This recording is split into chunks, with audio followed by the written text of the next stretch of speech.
एक पिता अपनी बच्ची की काफ़ी प्यार दुलार से परवरिश ही नहीं करता है, बल्कि उसको पढ़ा लिखा कर योग्य भी बनाता है। वो बच्ची भी पढ़ लिख कर अपने मन मुताबिक एक अच्छी नौकरी भी कर लेती है और नौकरी से जो कुछ भी पैसा कमाती है, बड़ी ही ईमानदारी से वो सारा पैसा अपने माता पिता के हाथों में देती है। लेकिन एक दिन हर रोज़ की तरह जब वो अपनी नौकरी के लिए निकलती है, उसके बाद दोबारा कभी लौट कर घर ही नहीं आती है। इधर मजबूर पिता अपनी बच्ची की हर जगहों पर तलाश करता है। लगभग 20 दिन का समय गुजर जाता है और आखिरकार 20 दिनों के बाद एक ऐसी सच्चाई मालूम चलता है जिसे सुनने के बाद हर कोई हैरान रह जाता है। वाकई में दोस्तों, आज की जो कहानी है ये आपको भी सोचने और समझने पर मजबूर कर देने वाली है। नमस्कार, प्रणाम, मैं आपका भाई, आपका दोस्त अभय और आप देख रहे हैं द कीप क्राइम। दोस्तों, आज की जो सच्ची कहानी मैं आपको सुनाने जा रहा हूँ, ये सच्ची कहानी है उत्तराखंड प्रदेश की। उत्तराखंड का एक ज़िला पड़ता है हरिद्वार और इसी हरिद्वार ज़िले का एक थाना पड़ता है रानीपुर और इसी थाना क्षेत्र के अंतर्गत एक गांव आता है डिबड़ी।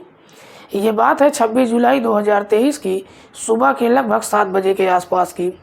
दरअसल इसी डिबरी गांव के बगल में ही एक बहुत बड़ा घना जंगल है जिसके बीचों बीच से एक रास्ता निकला हुआ है। दरअसल पिछले 3-4 दिनों से लोग जब उस रास्ते से आते जाते हैं, उनको कुछ दुर्गंध महसूस होती है। सबको यही लगता है कि शायद जंगल में कोई जानवर मर गया है और ये बदबू उसी जानवर की होगी। लेकिन 26 जुलाई को जब लोगों को दुर्गंध बर्दाश्त नहीं होता है, तो कुछ लोग अपने नाक पर रुमाल रखकर रोड से लगभग 100 मीटर की दूर जंगल के अंदर जाते हैं। जैसे ही लोग वहां दुर्गंध के नज़दीक पहुंचते हैं, सामने का नज़ारा देखकर हर किसी के पैरों तले से ज़मीन खिसक जाती है। दरअसल वहां पर एक इंसानी मानव शरीर का सड़ा गला कंकाल पड़ा हुआ था। लोग जैसे ही इस तरह का नज़ारा देखते हैं, इस बात की सूचना नज़दीकी थाने में देते हैं। इधर पुलिस को जैसे ही सूचना मिलती है, पुलिस अपनी टीम के साथ घटनास्थल पर पहुंचती है और सबसे पहले उस डेड बॉडी का मुआयना करती है। लेकिन वो डेड बॉडी इस प्रकार से सड़ गल चुका था कि वहां पर सिवाय उसके कंकाल के अलावा और कुछ मौजूद नहीं था। पुलिस जब घटनास्थल का मुआयना करती है तो वहीं बगल में एक महिला के कुछ कपड़े मिलते हैं, जिसे देखकर पुलिस भी अंदाज़ा लगाती है कि शायद मरने वाला कंकाल किसी महिला का है। पुलिस घटनास्थल का बारीकी तरीके से मुआयना करती है, लेकिन वहां पर कोई ऐसा भी पहचान पत्र नहीं मिलता है जिससे मरने वाली महिला की शिनाख्त हो सके। इसीलिए पुलिस उस कंकाल को अपने कब्जे में लेकर पोस्टमार्टम के लिए भेज देती है। लेकिन पुलिस के सामने सबसे बड़ा सवाल अब ये हो जाता है कि जब तक मरने वाली महिला का पहचान नहीं हो जाता है, पुलिस इस मामले में एक कदम आगे नहीं बढ़ा सकती है। इधर 2 दिनों के बाद जब उस महिला का पोस्टमार्टम रिपोर्ट आ जाता है, तो उसमें भी उसकी मौत का कुछ खुलासा नहीं हो पाता है। पुलिस अंदाज़ा लगाती है कि शायद जंगल में जो जानवर है, उन जानवरों ने ही इस महिला को अपना शिकार बनाकर खा लिया होगा। लेकिन फिर भी पुलिस उस महिला के बारे में पता लगाने के लिए अगले दिन उस कंकाल का फोटो समाचार पत्रों में प्रेषित करवाती है। लेकिन इसके बावजूद भी न तो कोई थाने में आता है और न ही कोई उस महिला के बारे में पूछताछ ही करता है। धीरे धीरे 20 दिन का समय गुजर जाता है। तभी 20 दिन के बाद 30 जुलाई 2023 को एक व्यक्ति अपनी बेटी के साथ सिडकुल थाने में पहुंचता है और पुलिस वालों से कहता है कि साहब, मेरा नाम राम प्रसाद है और मैं उत्तर प्रदेश के बिजनौर ज़िले के कीरतपुर कस्बा का रहने वाला हूं और ये मेरी बेटी है प्रमीला। राम प्रसाद अपने पास से एक फ़ोटो निकालकर पुलिस को दिखाते हुए कहता है कि साहब, ये मेरी बेटी है जिसका नाम है रवीना, जिसकी उम्र है लगभग 24 साल के आसपास। राम प्रसाद पुलिस वालों से कहता है कि साहब, मेरी बेटी 11 जुलाई से ही लापता है। मैंने हर जगहों पर उसकी तलाश कर लिया है, लेकिन उसका कहीं कुछ पता नहीं चल रहा है। मैं उसके नंबर पर भी फ़ोन कर रहा हूँ, उसका नंबर भी लगातार स्विच ऑफ बता रहा है। राम प्रसाद जैसे ही वो फ़ोटो सिडकुल थाने की पुलिस को दिखाता है, पुलिस राम प्रसाद और उसकी बेटी को रानीपुर थाने में भेजती है।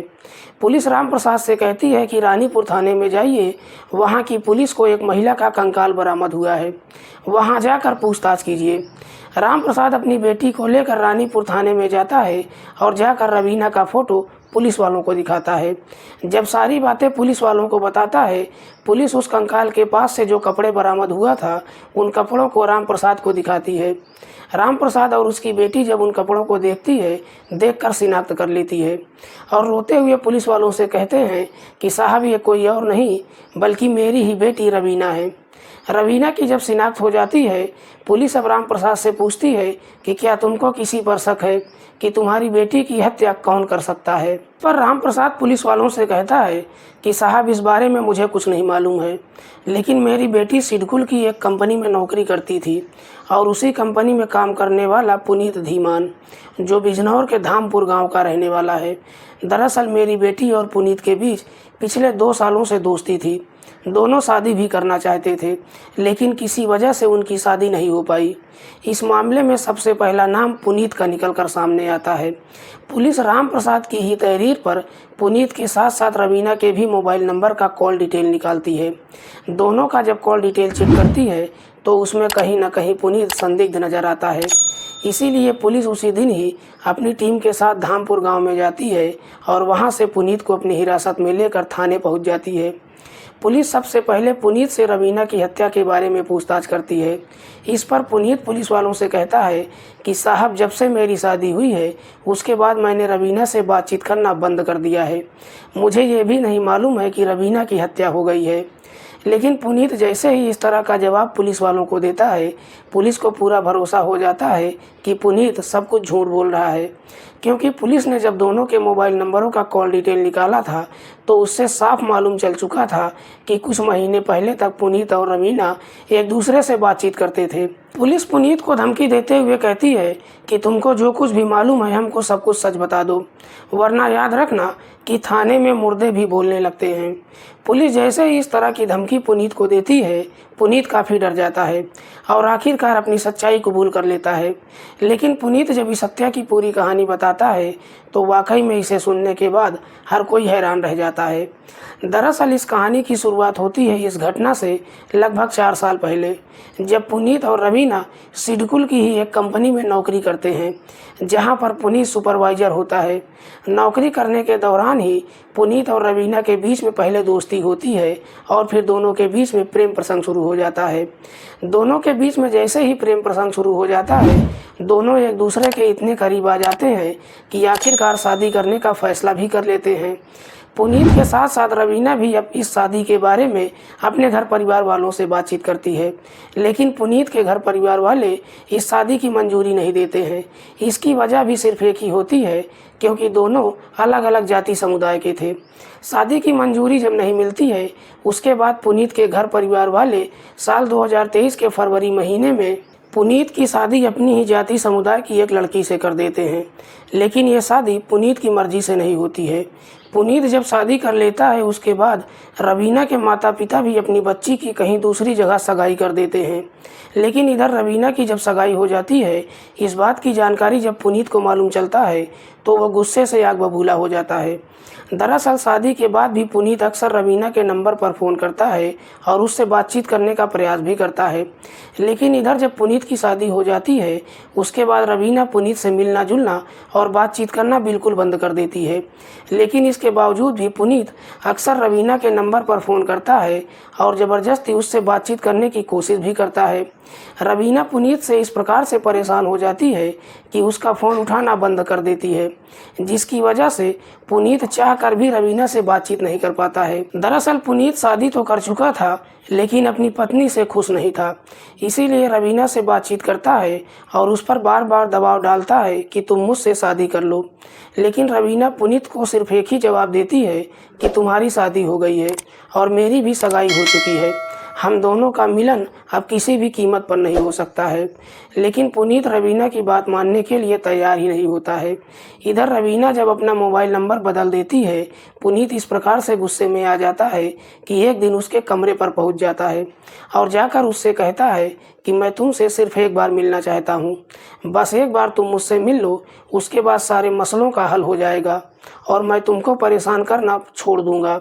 पुनीत जैसे ही इस तरह की बातें कहता है, रवीना भी पुनीत से मिलने के लिए तैयार हो जाती है। 11 जुलाई 2023 को पुनीत रवीना को लेकर इसी डिबड़ी की पहाड़ी पर लेकर जाता है।